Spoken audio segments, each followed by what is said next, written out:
Back career in Pakistan. This is your mentor miss Nurul Huda. आज की इस वीडियो में हम सेकेंडरी क्लास की फिजिक्स का चैप्टर 4 करने जा रहे हैं, which is about electromagnetic induction. ये चैप्टर भी यूसेट के हवाले से बहुत इंपॉर्टेंट है और इंशाल्लाह इस वीडियो के बाद जस्ट रिमेनिंग 2 से 3 वीडियोज़ में मैं आप लोगों का सिलेबस कवर करवा दूंगी और मैं कोशिश करूंगी कि मैं किसी दिन 2 वीडियो लेक्चर अपलोड करूं ताकि 8 तारीख तक आप लोगों की प्रिपरेशन मुकम्मल हो जाए।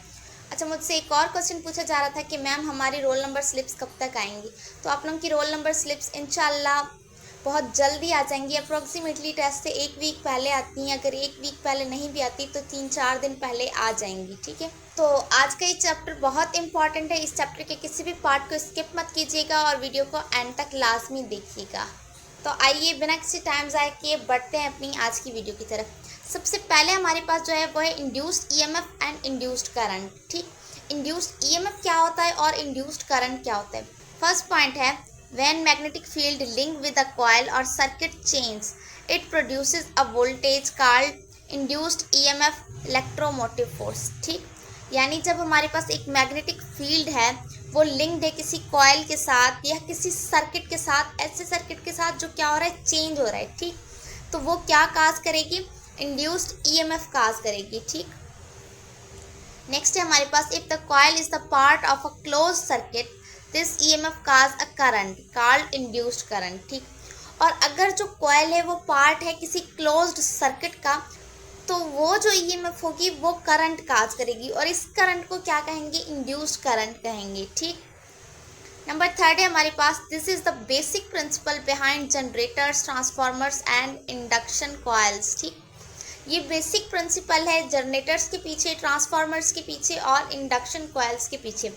ये तीनों चीज़ें आपने याद रखनी है। ये यूसेट का एमसीक्यूज पॉइंट है कि जनरेटर कौन से प्रिंसिपल पर काम करते हैं या ट्रांसफार्मर कौन से प्रिंसिपल पर काम करते हैं। तो ये सब वर्क करते हैं इलेक्ट्रोमैग्नेटिक इंडक्शन के प्रिंसिपल पर।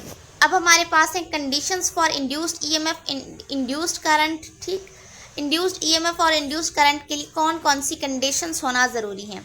Magnetic field must change with time, या तो मैग्नेटिक फील्ड टाइम के साथ चेंज होनी चाहिए। ठीक, या कम या ज़्यादा हो। ठीक है, जैसे कि या तो मैग्नेटिक फील्ड ज़्यादा स्ट्रांग होती जाए या वीक हो, मतलब चेंज हो।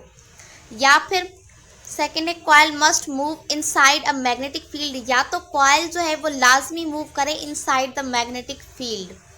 नंबर 3 है, the area of the loop in the magnetic field must change, या तो फिर जो एरिया है लूप का मैग्नेटिक फील्ड के अंदर वो चेंज हो। ठीक, अब हमारे पास एसआई यूनिट्स हैं, ये तो बहुत ज़्यादा इंपॉर्टेंट है और आप स्किप नहीं कर सकते। तो पहला है इंड्यूस्ड ईएमएफ का यूनिट हमारे पास क्या है, मियर्ड इन वोल्ट्स, इंड्यूस्ड करंट मियर्ड इन एम्पेयर्स। ठीक, ईएमएफ है तो वोल्ट्स में मियर हो रही है और करंट है तो एम्पेयर्स में। मैं आप लोगों को अगेन से बता रही हूँ कि एसआई यूनिट्स लाजमी प्रिपेयर करने हैं और अगर आप लोगों को एसआई यूनिट्स की कंप्लीट वीडियो चाहिए तो मैंने अपनी किसी वीडियो में आप लोगों के साथ एसआई यूनिट्स के नोट्स शेयर किए थे, जिसमें मैंने अपने सारे hand written A to Z first year secondary class के सारे एसआई यूनिट्स लिखे थे। वो सब मैंने कलेक्ट करके नोट्स बनाए थे और वो आप लोगों के साथ शेयर किए थे। तो मैं उस वीडियो का लिंक भी डिस्क्रिप्शन बॉक्स में डाल दूँगी। नेक्स्ट है हमारे पास मोशनल ईएमएफ। ठीक, मोशनल ईएमएफ क्या होता है, when a conductor like a wire moves through a magnetic field voltage is induced across it, this is called motional EMF. ठीक, अब मोशनल ईएमएफ क्या होता है, जब कोई कंडक्टर या हमारे पास कोई वायर है जो करंट कैरी करिए तो उसे हम कंडक्टर ही कहेंगे। जब कोई कंडक्टर मूव करता है through a specific field, specific magnetic field के थ्रू जब एक कंडक्टर मूव करता है तो उस वक्त वोल्टेज इंड्यूस्ड होते हैं उस कंडक्टर के अक्रॉस। ठीक, और इसे मोशनल ईएमएफ कहते हैं। नेक्स्ट है, it is caused by the motion of the conductor in the magnetic field, और जो मोशनल ईएमएफ है ये किस वजह से होती है, ये होती है motion of conductor in the magnetic field, यानी मैग्नेटिक फील्ड में कंडक्टर की मूवमेंट उसकी मोशन की वजह से इंड्यूस्ड होती है।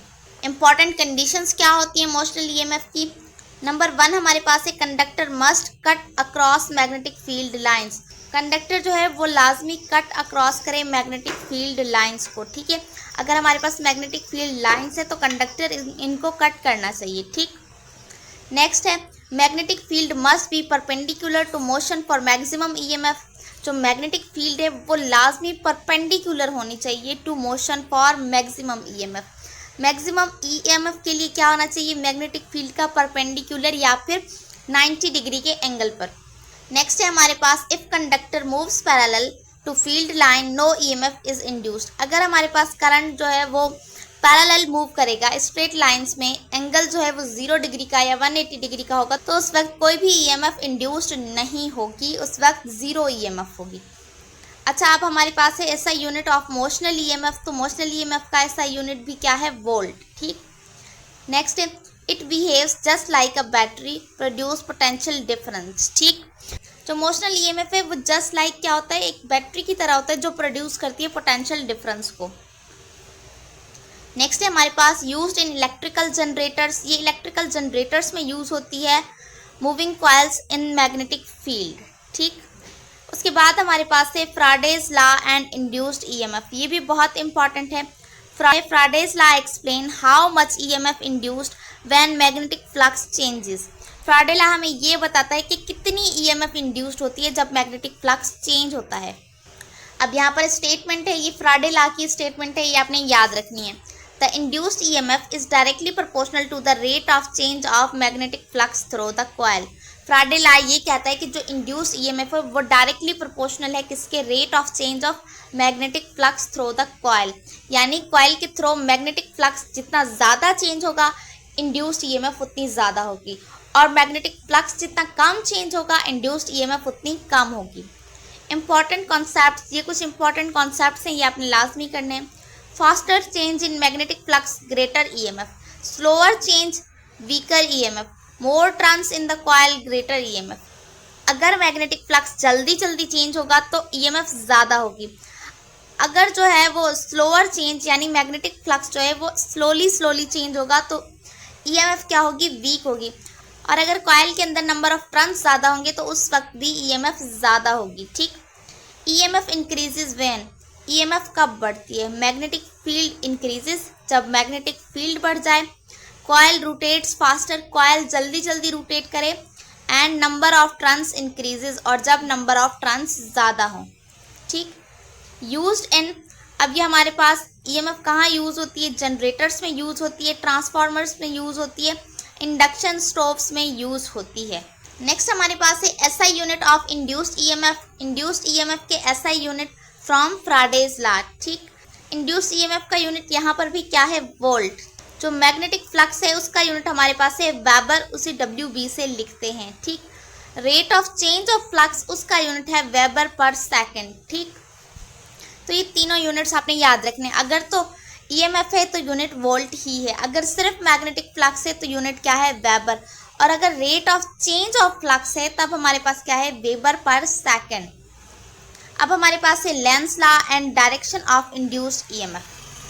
Lenz law tells us the direction of induced EMF and induced current in a circuit. जो लेंस लॉ है वो हमें इंड्यूस्ड ईएमएफ और इंड्यूस्ड करंट की डायरेक्शन को बताता है किसी भी। अब हमारे पास है Lenz law and direction of induced EMF. Lenz law tells us the direction of induced EMF and induced current in a circuit.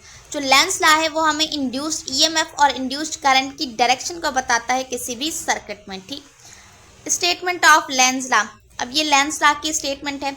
The direction of the induced EMF is always such that it opposes the change in magnetic flux that produce it.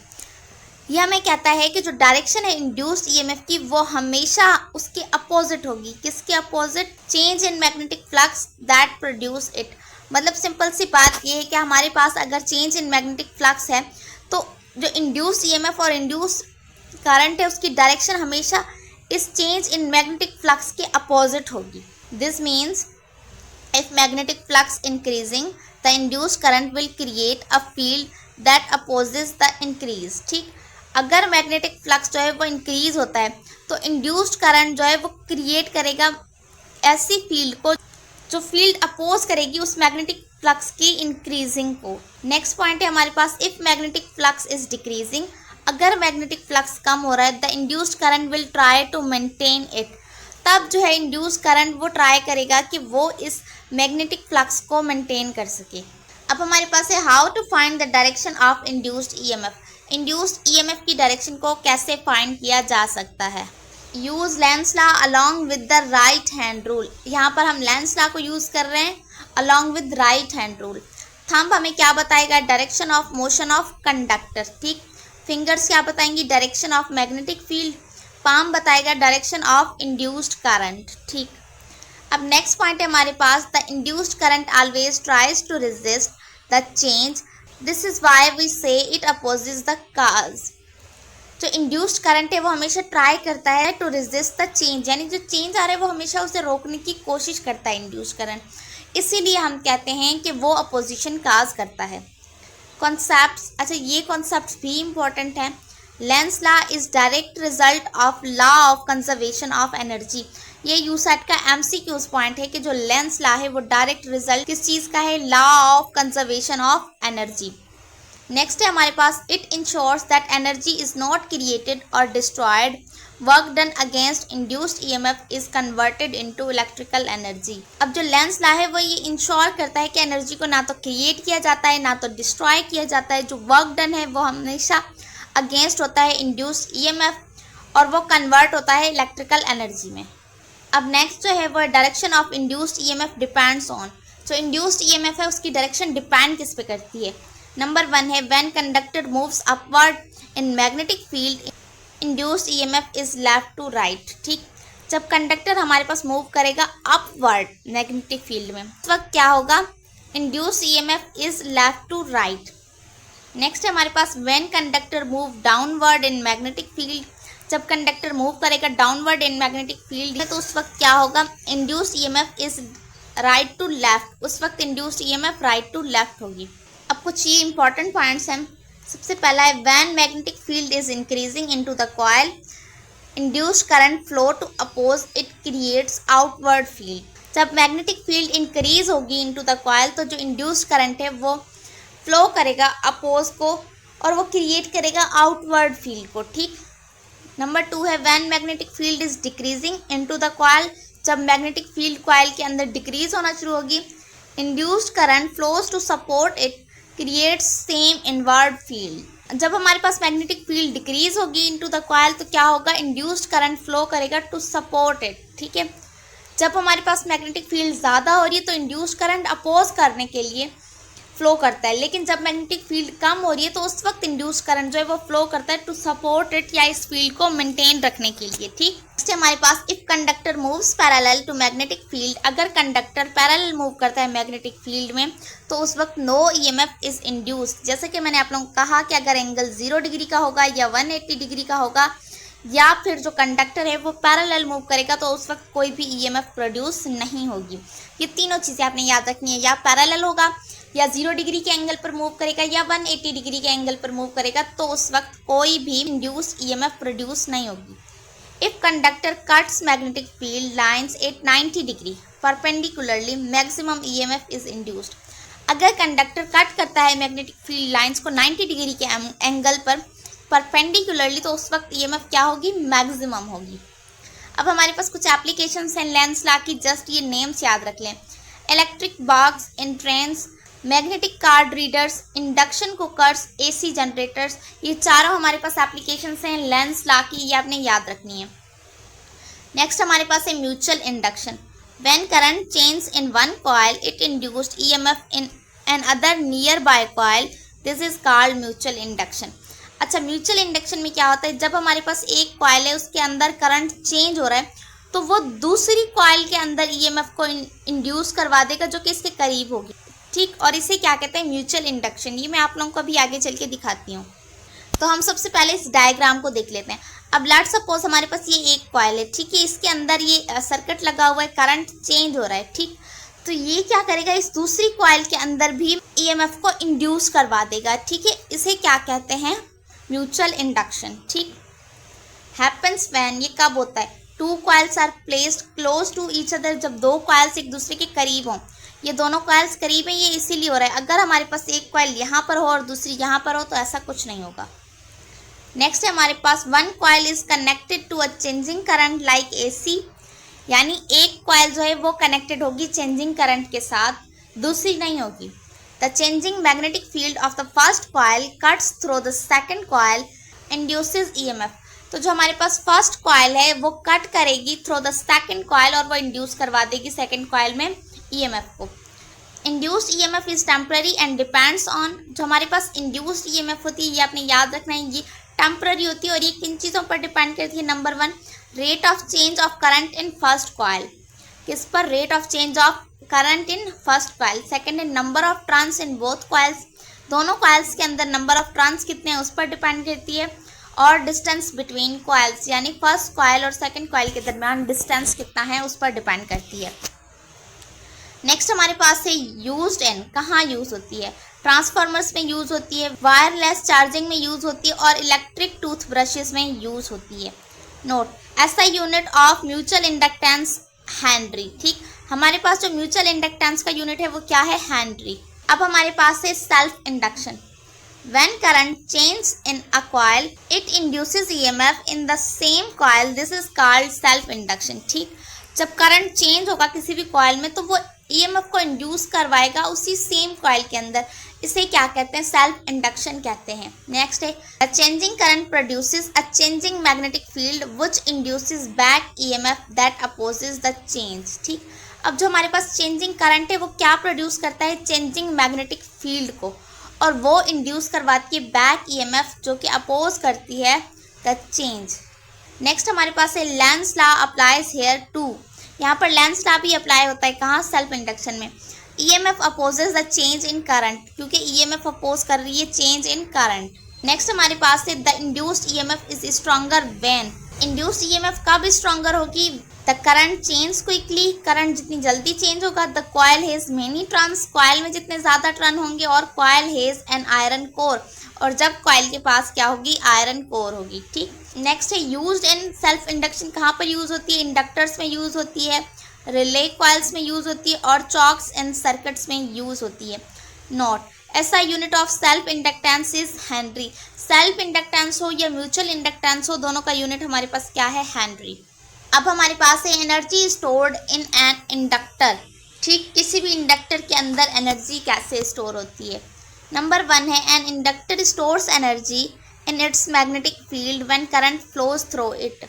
कोई भी inductor energy कहाँ store करता है? अपनी magnetic field में, जब current उस inductor में से फ्लो करता है। नेक्स्ट है this energy can be released when the circuit needs it's like during sudden voltage drops. और ये एनर्जी तब रिलीज होती है जब सर्किट को इसकी ज़रूरत होती है, यानी सर्किट के अंदर सडनली क्या हो? वोल्टेज ड्रॉप हो जाए। और एनर्जी इज स्टोर्ड व्हेन, ज़्यादा एनर्जी कब स्टोर होती है? करंट इज स्ट्रॉन्गर, जब करंट ज़्यादा हो। इंडक्टेंस इज हायर, जब इंडक्टेंस ज़्यादा हो। इन दो सिचुएशन में ज़्यादा एनर्जी स्टोर्ड होती है। Next, this is similar to how capacitor store electric energy but inductors store magnetic energy. ये बिल्कुल सिमिलर है किसके? कैपेसिटर के जैसे। कैपेसिटर इलेक्ट्रिक एनर्जी को स्टोर करता है, बिल्कुल वैसा ही इंडक्टर भी एनर्जी को स्टोर करता है, बट ये मैग्नेटिक एनर्जी को स्टोर करता है। ठीक, ऐसा यूनिट ऑफ एनर्जी जाउल, ऐसा यूनिट ऑफ इंडक्टेंस हेनरी, ऐसा यूनिट ऑफ करंट एम्पेयर। तो आपने ये तीनों यूनिट्स याद रखने हैं। नेक्स्ट है इम्पॉर्टेंट इन, ये कहाँ पर इम्पॉर्टेंट है? पावर सप्लाईज में इम्पॉर्टेंट है, फिल्टर्स के लिए इम्पॉर्टेंट है, एनर्जी बैकअप इन सर्किट्स उसके लिए ज़रूरी है। अब हमारे पास है alternating current generators, AC generators. ठीक, तो इसकी जस्ट ये कुछ सिलेक्टिव पॉइंट्स हैं, ये आपने याद कर लेने। पहला पॉइंट है कि एसी जनरेटर क्या करता है? ये कन्वर्ट करता है मैकेनिकल एनर्जी को इलेक्ट्रिकल एनर्जी में। नेक्स्ट है हमारे पास based on Faraday's law of electromagnetic induction. जो एसी जनरेटर है वो किसके ऊपर बेस करता है? Faraday law of electromagnetic induction के ऊपर। नेक्स्ट है coil rotate in magnetic field inducing alternating EMF. जब कॉइल रोटेट करती है मैग्नेटिक फील्ड में तो वो इंट्रोड्यूस क्या करती है? अल्टरनेटिंग ईएमएफ को। नेक्स्ट है current reverses direction after every half rotation. Current हमेशा डायरेक्शन को रिवर्स कर देता है हर हाफ रोटेशन के बाद। नेक्स्ट है use slip rings to maintain contact with the external circuit. Rings use होती हैं क्या मेंटेन करने के लिए? Contact with external circuit. Next है प्रोड्यूसेस अल्टरनेटिंग करंट। क्या प्रोड्यूस करता है? Alternating current. नेक्स्ट है used in power station. Power station में यूज होता है, टरबाइंस में यूज होता है और इलेक्ट्रिक प्लांट्स में यूज होता है। ऐसा यूनिट ऑफ ईएमएफ वोल्ट है जो कि हम पहले ही डिस्कस कर चुके हैं। अब हमारे पास है डायरेक्ट करंट जनरेटर, जिसे आप लोग डीसी जनरेटर भी कहते हैं। It also convert mechanical energy into electrical energy, but output is direct current, DC current. ठीक, अच्छा अब हमारे पास जनरेटर कोई भी हो वो हमेशा क्या करता है, मैकेनिकल एनर्जी को इलेक्ट्रिकल एनर्जी में कन्वर्ट करता है। पर फर्क इतना है, जो एसी जनरेटर है वो एसी करंट प्रोड्यूस करता है, जो डीसी जनरेटर है वो डीसी करंट प्रोड्यूस करता है। ठीक, नेक्स्ट है हमारे पास work on electromagnetic induction like AC generator. ठीक, अब एसी और डीसी दोनों जनरेटर इलेक्ट्रोमैग्नेटिक इंडक्शन के प्रिंसिपल पर वर्क करते हैं। Use split ring commutator instead of slip rings. ठीक, जो हमारे पास एसी जनरेटर है उनमें स्लिप रिंग्स यूज होती हैं, और जो हमारे पास डीसी जनरेटर होते हैं उनमें स्प्लिट रिंग्स यूज होती हैं as a commutator. Current always flows in one direction. ठीक, जो हमारे पास डीसी जनरेटर है उसमें करंट हमेशा फ्लो करता है एक ही डायरेक्शन में।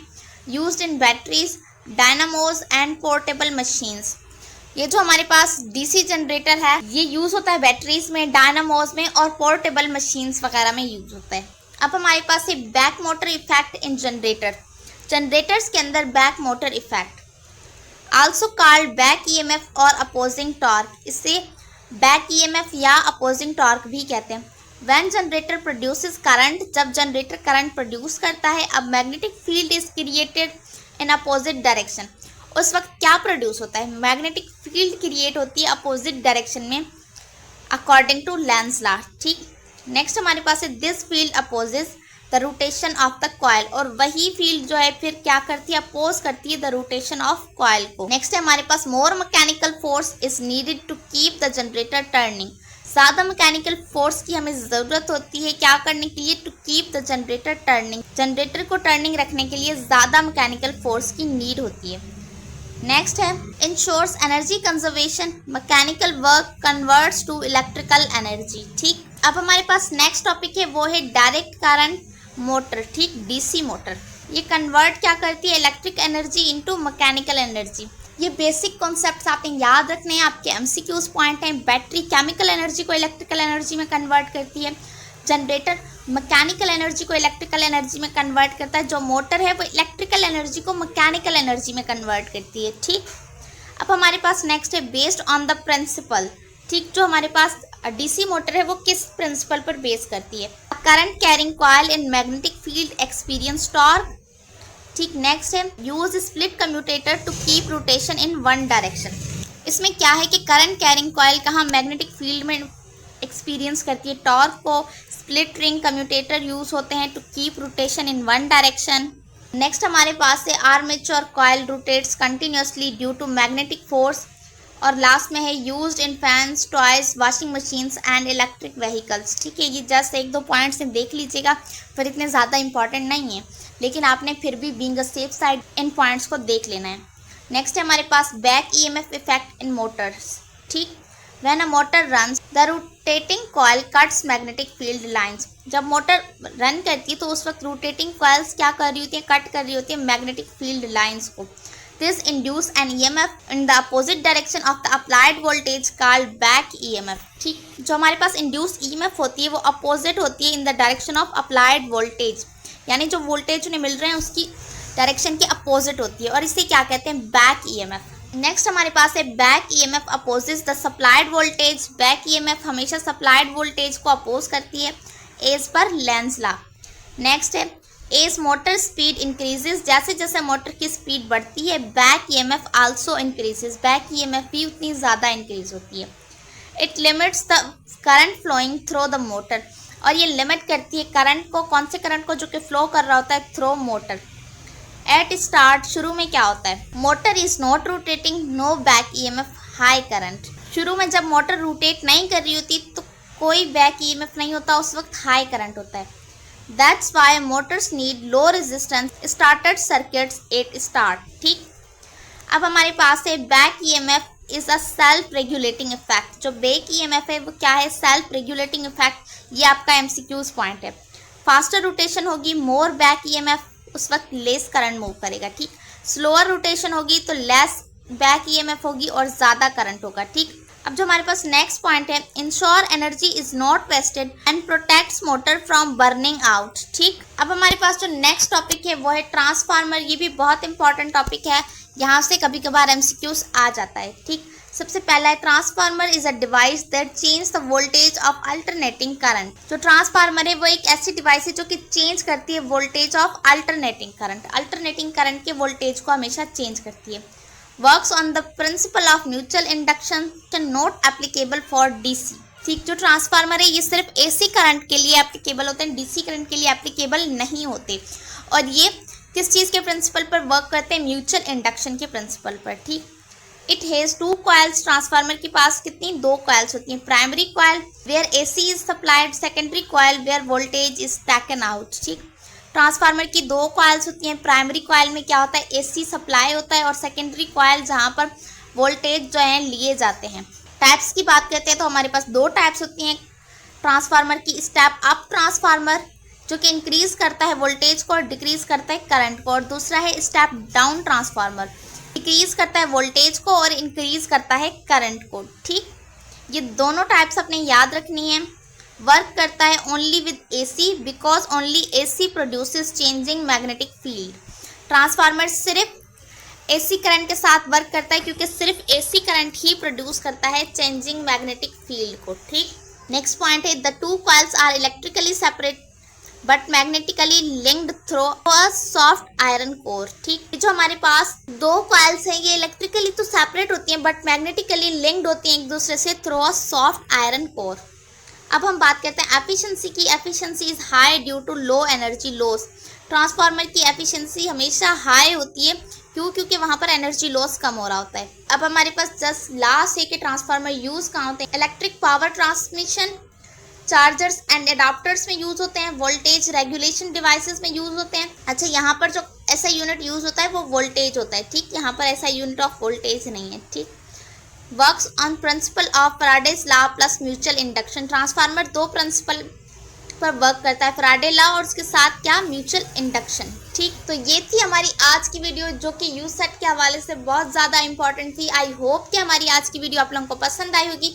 अगर आप लोगों को ये वीडियो पसंद आई है तो इस वीडियो को लाइक कर दीजिएगा, और अगर आप हमारे चैनल पर नए हैं तो हमारे चैनल को सब्सक्राइब कर दीजिएगा। मिलते हैं आपसे नेक्स्ट वीडियो में, तब तक के लिए अल्लाह हाफिज़।